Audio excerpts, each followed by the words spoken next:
Medo e insegurança, mais 2 ônibus incendiados em Santa Catarina. Em menos de uma semana, 7 veículos foram queimados. A polícia investiga agora se existe relação entre as ocorrências e se a ordem dos ataques veio de dentro dos presídios. Tragédia em Tubarão, no sul do estado. Um operário morreu e outro ficou gravemente ferido depois que o andaime onde estavam caiu sobre a rede elétrica. Mobilização nacional em Florianópolis. Agentes da Polícia Federal fizeram um enterro simbólico como forma de protesto. Prontos para a ação em Florianópolis, mais de 350 militares participam de um treinamento para atuar numa situação de queda de avião com sobreviventes.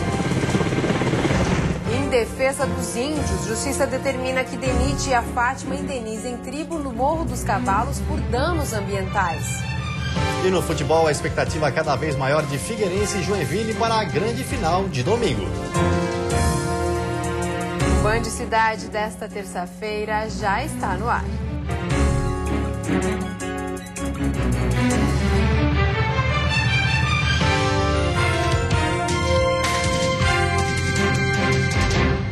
Olá, boa noite. Olá, boa noite. A insegurança volta a preocupar os usuários do transporte coletivo. Mais 2 ônibus foram incendiados nessa madrugada em Santa Catarina. Com isso, já são 7 os veículos queimados em menos de uma semana. Em Itajaí, um ônibus que faz o transporte de funcionários de uma empresa por pouco não ficou destruído. O veículo estava estacionado em um terreno do bairro Fazenda. Segundo moradores da região, por volta das 11h30 da noite de segunda-feira, 2 homens chegaram em uma moto, jogaram gasolina em um dos pneus do coletivo e atearam fogo. Vizinhos viram a ação e conseguiram conter as chamas. Os criminosos fugiram e ainda não foram identificados. Mas este não foi o único veículo incendiado aqui em Itajaí nesta madrugada. Um automóvel que estava parado no acostamento da BR-101 também pegou fogo. Entretanto, neste outro caso, a Polícia Militar não encontrou evidências que indiquem que o incêndio foi realmente criminoso. Em Balneário Arroio do Silva, no sul do estado, outro ônibus foi alvo de bandidos, também nesta madrugada. O veículo estava estacionado em uma garagem ao lado da prefeitura. Um recipiente com gasolina foi encontrado próximo ao veículo. Ao todo, já são 7 ônibus incendiados no estado em menos de uma semana. Na última sexta-feira, homens armados invadiram um coletivo em Florianópolis, expulsaram os passageiros e atearam fogo no veículo. A situação se repetiu em Criciúma. Em Itajaí, o transporte coletivo não só nesse fato de ser incendiado, mas ele é inseguro. Problema de assaltos à noite, nós se sentimos inseguros. Nunca nem pensei nisso, meu Deus, nem pensar. Bom, aqui na região acho que é difícil, porque aqui em Itajaí tem muita coisa assim que acontece, mas assim de incendiar ônibus assim, eu acho que não. Não tem como você sair correndo, que tá cheio do ônibus, só anda cheio. Aí não tem como correr, tem que pular a janela, ou senão arrebentar todo mundo, aí não machucar o pessoal. Embora o número de ocorrências seja alto para apenas uma semana, a polícia ainda investiga se os ataques foram planejados por facções criminosas. Entretanto, um alerta foi emitido às delegacias e batalhões de polícia militar. A princípio, ontem houve uma reunião no comando regional e não nos foi passado nada de oficial ainda. Estão se averiguando essas denúncias, mas por enquanto a rotina continua a mesma e a gente ainda está levando todos esses fatos que estão acontecendo como atos de vandalismo. Uma empresária foi morta em Tijucas durante um assalto. Os bandidos estavam à procura de um malote com o dinheiro do pagamento dos funcionários. O crime aconteceu ontem nessa propriedade da zona rural do município de Tijucas. No local funciona um abatedouro de aves. 3 homens chegaram de moto e armados renderam os funcionários. A empresária Leandra Inês, de 37 anos, tentou escapar e foi baleada. Durante o assalto, ela correu para dentro da sua residência, que é no local da empresa. E quando ela trancou a porta, os criminosos chegaram e deram 3 tiros na porta. Os 3 tiros, na verdade, transfixaram a porta, sendo que um atingiu a vítima no ombro. E aí ela foi encaminhada para o hospital e veio a falecer. Já o marido de Leandra foi atingido por uma coronhada na cabeça e ficou inconsciente. O que chamou a atenção da polícia é que os criminosos questionaram sobre a existência de um malote com o pagamento dos funcionários. É que os bandidos, quando chegaram na empresa, eles já, cada um foi para um local determinado. Um correu para o escritório, um correu para render os funcionários no galpão e outro correu para render os funcionários numa residência que tem dentro da empresa, né? Então eles provavelmente estudaram o local antes de cometer esse crime. Os salários já haviam sido pagos na sexta e por isso os bandidos conseguiram fugir levando apenas R$200 de uma funcionária. Durante toda a ação, os criminosos permaneceram de capacete e por isso eles ainda não foram identificados. E no sul do estado, um trabalhador morreu e outro ficou gravemente ferido depois que o andaime onde eles estavam tocou a rede elétrica. O acidente ocorreu no início da tarde. 2 homens trabalhavam em uma obra neste prédio no centro de Tubarão, quando o andaime em que estavam, que é de metal, acabou tocando a rede de alta tensão. Com a força da descarga elétrica, um deles morreu na hora. Já o outro foi encaminhado ao Hospital Nossa Senhora da Conceição em estado grave. Estava com várias queimaduras pelo corpo, pés, mãos, braço. Estava orientado, estava lúcido, conversando com a gente. Nós tentávamos o máximo tranquilizar essa vítima, mas ele foi levado em estado grave para o hospital. Seu Alamiro mora no prédio em que eram feitos os reparos. Ele foi o primeiro a perceber o acidente. O aposentado se assustou com o barulho e foi até a janela verificar o que estava acontecendo. Eu estava sentado ali na sala e escutei um estouro. Aí logo em seguida escutei outro estouro. Aí fui dar uma olhadinha ali para ver, até eu ia dar uma bronquinha neles. Puta, que barulheira é essa? Aí quando vi já tinha acontecido. Tava um pendurado no ferro e outro caído na sacada. Peritos do IGP analisaram o local para definir as responsabilidades pelo acidente. O Corpo de Bombeiros faz um alerta para quem pretende realizar obras perto da rede elétrica. Consultar os órgãos especializados, nesse caso a Celesc. Fazer assim uma consulta, ver como fazer esse trabalho, que provavelmente não foi feito nesse caso. Policiais federais realizaram hoje uma nova mobilização no país. Em vários municípios do estado, os agentes cruzaram os braços e na capital a categoria realizou um enterro simbólico.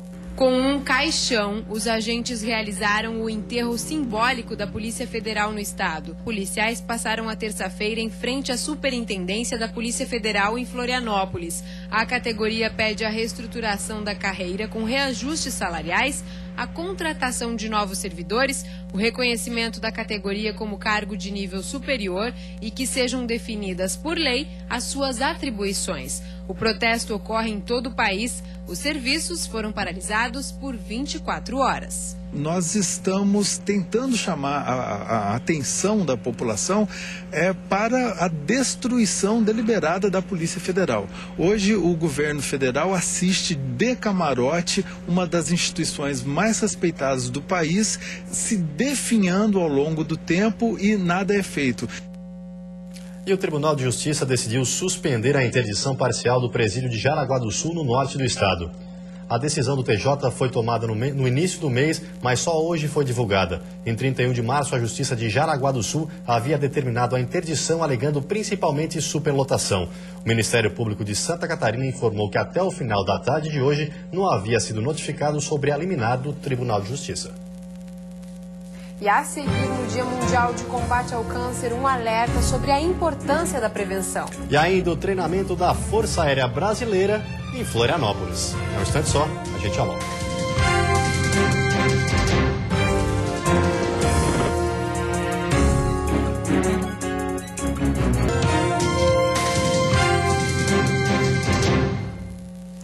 A Força Aérea Brasileira realiza até sexta-feira o exercício Carranca 3 na base aérea de Florianópolis. Mais de 350 militares participam dos treinamentos.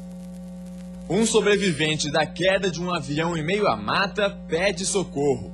Com o pouco de força que lhe resta, ele faz uma fogueira para chamar a atenção do grupo de resgate. Em pouco tempo, o helicóptero chega e o salvamento inicia. Tudo é feito o mais rápido possível para tentar salvar a vida do homem que teve o braço amputado na queda da aeronave. Toda a cena parece ser real, mas não é. Na verdade, tudo não passou de um treinamento da Força Aérea Brasileira. Nos últimos 6 anos, 13 iguais a esses foram realizados no Brasil, todos eles aqui na base aérea de Florianópolis. Florianópolis ela tem uma característica que oferece para a gente, na parte de planejamento do exercício, de conseguir garantir um alto grau de segurança da operação em si, tanto na execução de missões de busca sobre a terra e sobre o mar, e as missões de salvamento sobre a terra e sobre o mar. O Carranca 3, como é chamado, é um exercício que tem como objetivo avaliar os militares em situação de resgate, conhecimentos teóricos, capacidade física e procedimentos e técnicas empregadas, são alguns dos quesitos analisados durante a operação. A avaliação, de forma geral, muito positiva. Foi utilizada a técnica de içamento por guincho com maca, o que requer um treinamento bastante intenso para que todo o processo seja feito de forma bastante precisa, de forma a garantir segurança e também que a gente consiga aprimorar a prestação do serviço de busca e salvamento. Ao todo, 4 helicópteros de 3 modelos diferentes estão à disposição para os treinamentos. Equipes de Campo Grande, Manaus, Recife, Brasília e Curitiba participam do exercício. Até sexta-feira, operações de resgate em terra e no mar serão realizadas. Para esta quarta-feira, está programada uma operação noturna de salvamento. Toda a ação é coordenada pelo Departamento de Controle do Espaço Aéreo da FAB. O grande objetivo da Operação Carranca 3 é que nós possamos treinar para salvar cada vez mais vidas, ou seja, aumentando a eficiência da prestação do serviço de busca e salvamento aeronáutico dentro da região de busca e salvamento sob a responsabilidade do Estado brasileiro. Uma frente fria avança rápido nessa quarta-feira, provocando pancadas de chuva em todas as regiões. Mas no decorrer do dia há períodos de melhoria com aberturas de sol. A temperatura mínima deve ficar em 14 graus na Serra e a máxima em 32 no litoral norte. Já no Planalto Norte, mínima de 17 e máxima de 28 graus. No Vale do Itajaí, Grande Florianópolis e Sul, máxima de 30 graus. E no Oeste, mínima de 21 e máxima de 27 graus. A importância da prevenção no Dia Mundial de Combate ao Câncer, a preocupação é com o crescimento dos índices da doença no país. Em Santa Catarina, em 2012, o câncer foi a segunda maior causa de morte. O câncer é uma doença silenciosa e, na maioria das vezes, não causa dor.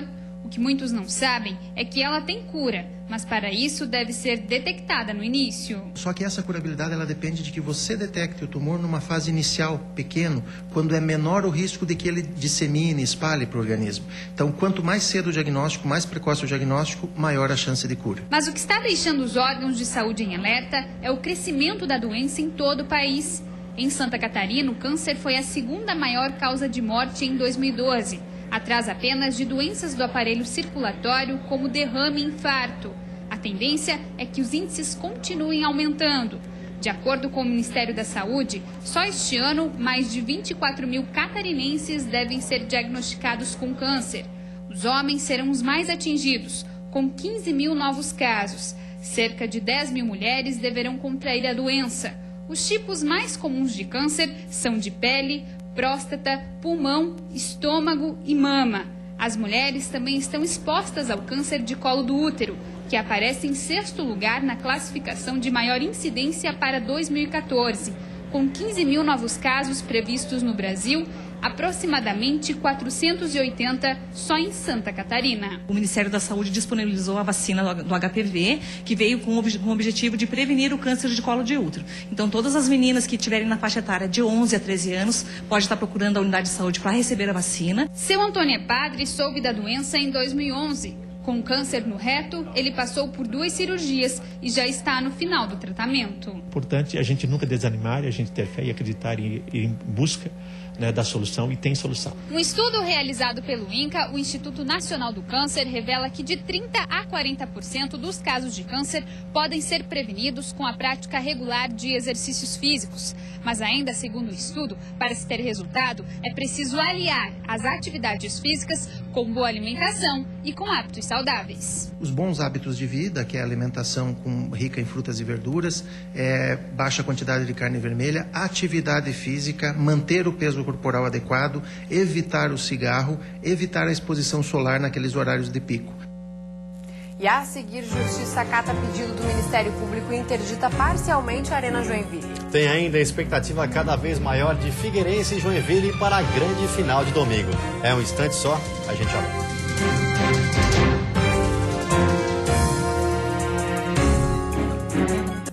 Você já foi surpreendido hoje? Então dê um pulinho no Sesc e descubra por que ele faz bem para a sua vida. Tem turismo, teatro, aulas de dança, odontologia e muitas outras atividades que já surpreenderam milhares de pessoas em todo o estado, que nem o Júlio César. E eu tenho certeza que o Sesc também irá surpreender você. Matrículas abertas.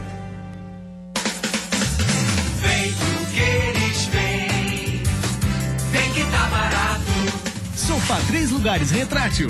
Somente R$ 68,00 mensais. Conjunto box, casal, molas, apenas R$ 37,00 mensais. É a parcelinha que cabe no seu bolso. Cômoda 2 portas.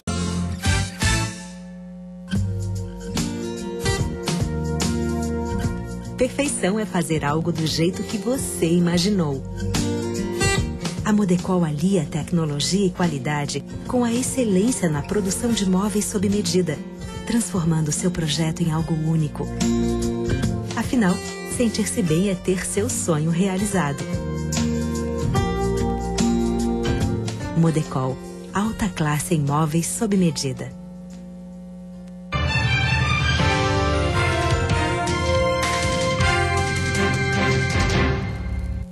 A Arena Joinville está interditada parcialmente. A Justiça acatou o pedido do Ministério Público que exige o plano de prevenção a incêndio. O futebol por aqui está liberado, mas sem a presença da torcida. A Justiça deferiu o pedido feito pelo Ministério Público na quinta-feira e interditou a arena. A decisão saiu na noite de ontem, um dia depois do estádio ter sido ocupado por 17.000 pessoas no primeiro jogo da final do Campeonato Catarinense. A promotoria quer que a Fundação de Esportes, Lazer e Eventos de Joinville conclua o projeto de prevenção de incêndio. O último prazo dado pela 2ª Vara da Fazenda Pública encerrou no dia 20 de março, data que, segundo o juiz, é improrrogável, já que o termo de ajuste de conduta existe desde 2010. O presidente da FELEG afirma que o plano aguarda a aprovação dos bombeiros militares. Enquanto isso, outras medidas preventivas são adotadas durante os jogos. Não tendo projeto preventivo de incêndio, o que a gente estava fazendo no momento? Vinha 25 bombeiros do Bombeiro Voluntário de Joinville, ficavam espalhados pelo estádio na questão de segurança do torcedor, e além disso a FELEG fez um curso juntamente com os bombeiros de brigadistas. Então, além dos bombeiros voluntários, temos 15 brigadistas no estádio. No entendimento do Ministério Público, a medida não resolve o problema. Nós entendemos que é uma medida paliativa, né? O bombeiro voluntário ele tem o seu valor, o seu trabalho operacional para atender no dia do jogo, mas o plano em si, ele prevê várias situações como evacuação de estádio, rotas de fuga, situações que têm que ser previstas e executadas pelo município que é o proprietário do estádio. O próximo evento esportivo programado para acontecer na Arena Joinville está agendado para o dia 18 de abril, quando o Joinville deve receber a Portuguesa pela rodada de abertura da Série B. A Fundação de Esportes do município já realiza consultas jurídicas e tenta agilizar o processo de liberação do plano preventivo de incêndio para reverter a situação. Enquanto a decisão estiver em vigor, nenhum torcedor poderá ocupar as arquibancadas em dias de jogos. A Procuradoria do município, na parte jurídica, já está fazendo a verificação disso para o quanto antes a gente deixar a arena podendo receber o público que faz tanta festa, né, dentro do estádio, como foi domingo, um grande exemplo. O Ministério Público mantém a posição firme, né, no sentido de que só vai concordar com a liberação e com a desinterdição da arena a partir do momento em que houver o plano preventivo de incêndio aprovado pela autoridade competente e em execução. E cresce a expectativa entre Figueirense e Joinville para a decisão de mais um título do campeonato estadual. A última vez que Figueirense e Joinville se enfrentaram numa final de catarinense em Florianópolis foi em 2006. E naquele ano, o primeiro jogo no norte do estado também foi de 2-1 para o Jeque. Na capital, o Figueira ficou com o título vencendo a final por 3-0. No retrospecto, o time de Floripa leva vantagem. Foi campeão catarinense 15 vezes, contra 12 do tricolor do norte. Há de se levar em consideração também o tempo de fundação entre os dois times. A equipe do técnico Emerson Maria não vai poder contar com o artilheiro Jael, que está suspenso. O destaque da equipe passa a ser o excelente goleiro Ivan, que participou de mais de 150 partidas pelo tricolor do norte do estado. Ele tem a missão de defender as cobranças de Marcos Assunção e os chutes de Ricardo Bueno. Por enquanto, desses dois, entre Marcos Assunção e Ricardo Bueno, apenas o volante está confirmado. Já Bueno é dúvida. É uma decisão para lotar o estádio Orlando Scarpelli. Frente a frente, mais uma vez, estarão os dois melhores times do estadual deste ano. E daqui a pouco, às 9h30 da noite, pela Copa do Brasil, a Chapecoense estreia na competição, jogando contra o Rio Branco, no Acre. E a seguir, suspeita de irregularidade. A audiência pública discute situação do Hospital Regional de Araranguá. E ainda danos ambientais. Justiça condena Denite e Fátima a pagar R$100 mil a índios de Palhoça.